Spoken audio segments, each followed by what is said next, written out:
All right, let's dive into the high-stakes chess match of the Cold War. This was a time when one wrong move, just one, could have meant global checkmate. We're going to break down the absolutely terrifying military strategy that held the entire world hostage and the radical new idea that, just maybe, pulled us back from the brink. So just picture this for a second. A conventional military attack starts somewhere in Europe. Tanks are rolling, planes are in the air. What's NATO's next move? Does every single conflict, no matter how small, have only one possible outcome? Total planet-ending nuclear war? Well, for a terrifyingly long time, the answer was dangerously close to yes. And that was the heart of the problem. You see, early NATO strategy was built on this concept called massive retaliation. Think of it like a tripwire. Any significant aggression from the Soviet Union could immediately trigger a full-scale nuclear response from the United States. There were no in-between steps, no other plays in the book. It was quite literally an all-or-nothing dilemma. Now, you can probably see why living on that kind of a knife's edge just isn't sustainable. A single tripwire for global annihilation, that's not a strategy, it's a suicide pact. Recognizing this, NATO made a massive pivot away from immediate nuclear war and adopted a brand new, far more nuanced doctrine, flexible response.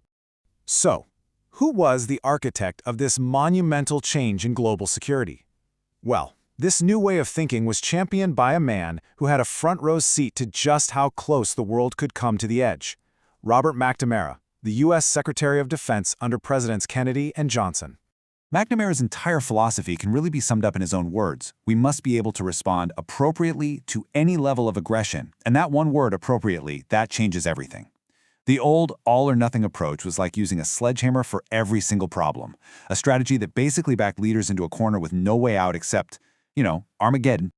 So what is flexible response in practice? Well, it's all about giving leaders a full toolbox, not just one giant red button. It meant having a whole spectrum of options, from conventional ground forces all the way up to strategic nuclear weapons. The goal was to make sure the response could be perfectly scaled to the level of the threat. Exactly. We're talking about moving from a simple, terrifying on-off switch for global destruction to something more like a control panel with a full spectrum of power. This concept is often called the ladder of escalation.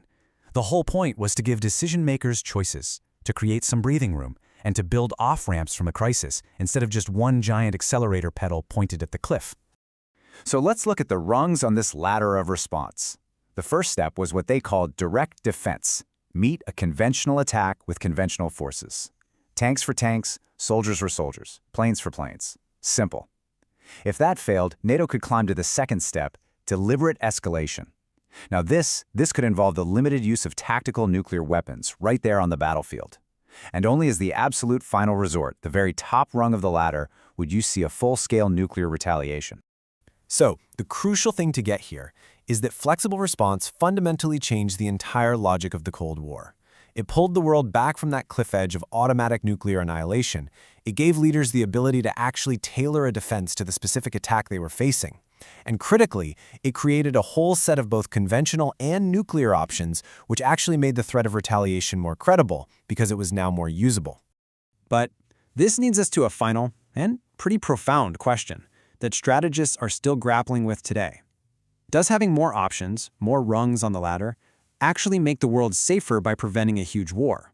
Or does it make smaller conflicts seem more manageable and therefore more likely to actually start, carrying that terrifying risk that they could escalate all the way to the top? It's a chilling thought to end on, for sure.